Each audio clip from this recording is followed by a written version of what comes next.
লাইলাতুল কদর।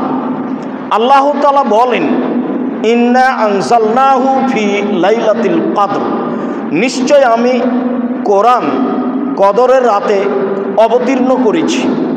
ওমা আদরাকা মা লাইলাতুল কদর, মুহাম্মদ সাল্লাল্লাহু আলাইহি সাল্লাম আপনি কি জানেন লাইলাতুল কদর কি? আপনার অবগতিতে আছে লাইলাতুল কদরের কথা? আমি বলি, লাইলাতুল কদর খায়রুম মিন আলফি শাহর, 1000 মাসের চেয়ে উত্তম হলো লাইলাতুল কদর। 1000 মাস ইবাদত করে মানুষ যে ফলাফল ভোগ করতে পারে, লাইলাতুল কদরে ইবাদত করলে মানুষ সেই ফল ভোগ করবে বলে আল্লাহ তাআলা বলেন, তানাজ্জালুল মালাইকাতু ওয়ার রূহ ফিহা বিইذনি রাব্বিহিম মিন কুল্লি আমর।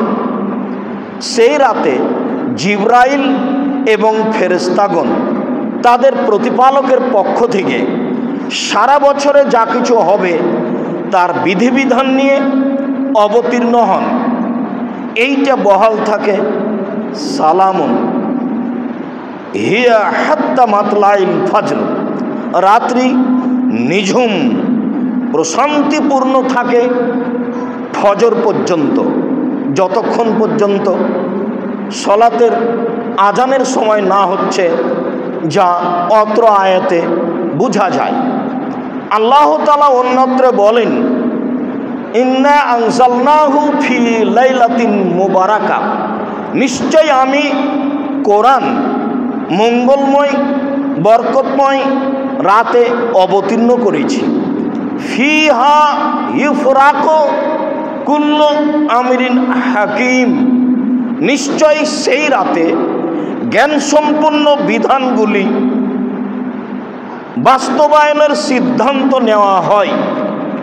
সম্মানিত মসজিদের মুসল্লি, অনলাইনের মাধ্যমে পৃথিবীর বিভিন্ন প্রান্ত থেকে যারা আমরা সাথে রয়েছি, সময়ের গতিতে আমরা অনলাইনের মাধ্যমে বা যন্ত্রের মাধ্যমে অবগত হব, তাদেরকে একটি জিনিস গুরুত্ব সহকারে বলতে চাই যে আসলে 15 শাবান সব কিছু হয়, প্রমাণে হাদিসটি জাল। 15 শাবানে কিছু হয় না।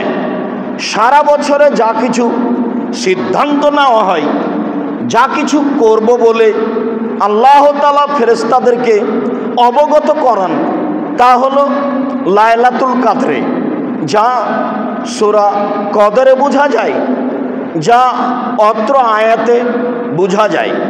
বিষয়টি আমাদের কাছে খুব ভালোভাবে স্পষ্ট থাকে যেন, তা অবশ্যই 15 শাবান নয়, তা অবশ্যই লাইলাতুল কদরে, যা কোরআন মাজিদ দ্বারা প্রমাণিত হয়।